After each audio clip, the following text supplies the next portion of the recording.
Assalamualaikum warahmatullahi wabarakatuh.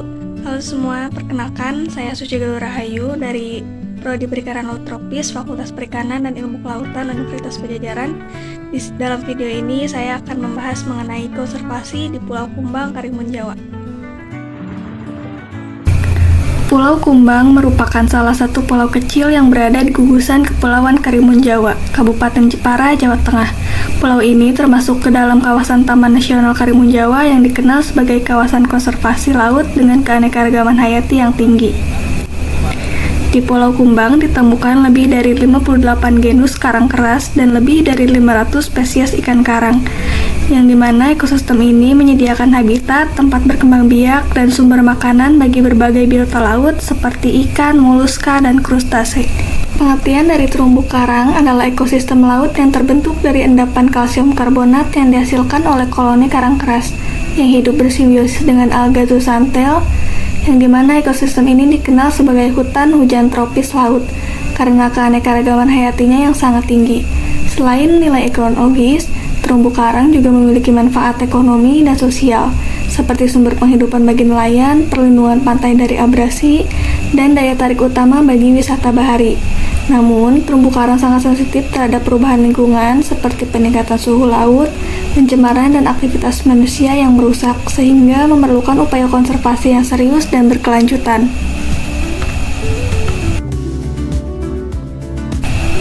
Sayangnya, ekosistem terumbu karang di sekitar Pulau Kumbang, Karimun Jawa saat ini tengah menghadapi berbagai ancaman serius, baik dari aktivitas lokal maupun dampak global. Sebagai salah satu kawasan yang cukup sering dikunjungi oleh wisatawan, aktivitas snorkeling dan diving yang tidak terkontrol menjadi masalah utama. Banyak pengunjung yang belum memahami pentingnya menjaga terumbu karang, sehingga tak jarang mereka secara tidak sengaja menyentuh, menginjak, atau bahkan mematahkan karang saat beraktivitas di perairan dangkal. Hal ini menyebabkan kerusakan fisik pada struktur karang yang memerlukan waktu bertahun-tahun untuk pulih.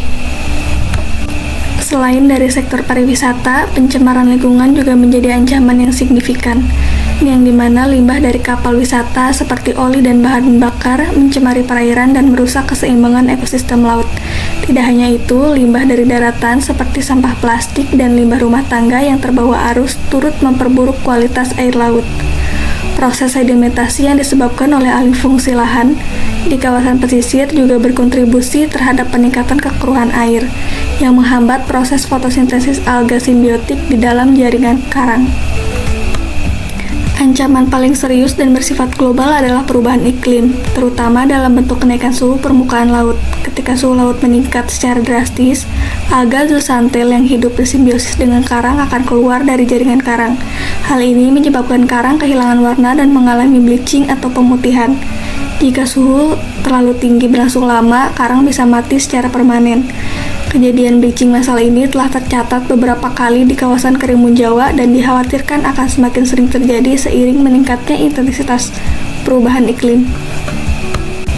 Dalam beberapa sumber menyebutkan bahwa praktik perikanan yang tidak ramah lingkungan seperti penggunaan bom ikan dan racun potas, meskipun sudah dilarang, sayangnya masih ditemukan di beberapa titik tersembunyi di wilayah Karimun Jawa, termasuk sekitar Pulau Kumbang. Ledakan bom bukan hanya mematikan ikan sasaran, tetapi juga menghancurkan struktur karang di sekitarnya dalam skala besar.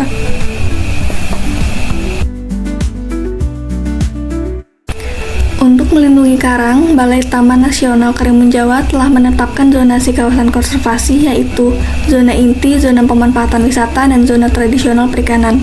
Selain itu, dilakukan juga program transplantasi karang dengan metode biorok dan substrat buatan yang melibatkan masyarakat dan lembaga konservasi. Pendekatan CO management juga diterapkan, yaitu pelibatan masyarakat lokal dalam pengawasan dan edukasi lingkungan, yang dimana strategi ini sejalan dengan prinsip Ecosystem Based Fisheries Management atau EBFM yang menekankan keseimbangan antara ekologi, ekonomi, dan sosial.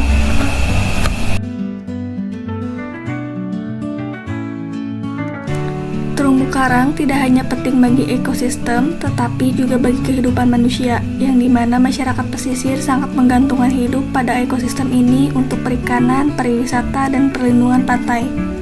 Selain itu, kawasan seperti Pulau Kumbang ini memiliki potensi besar untuk dikembangkan sebagai wisata edukatif berbasis konservasi.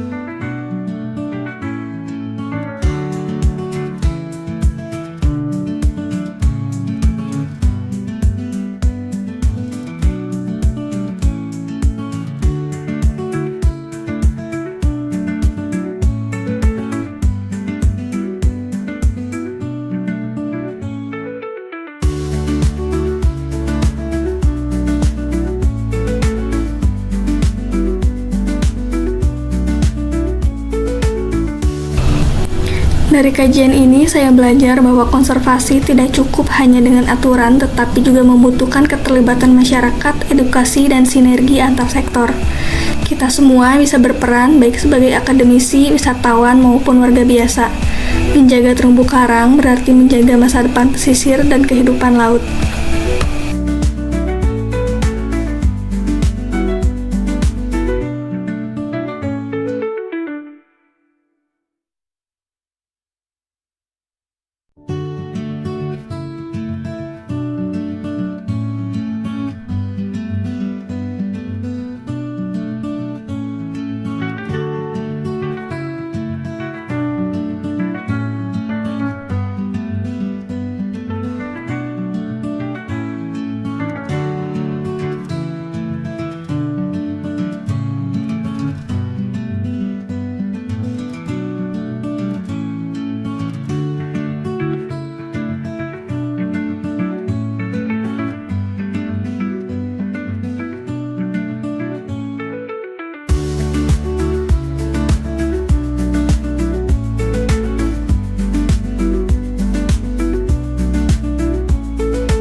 Terumbu karang menghilang dengan cepat.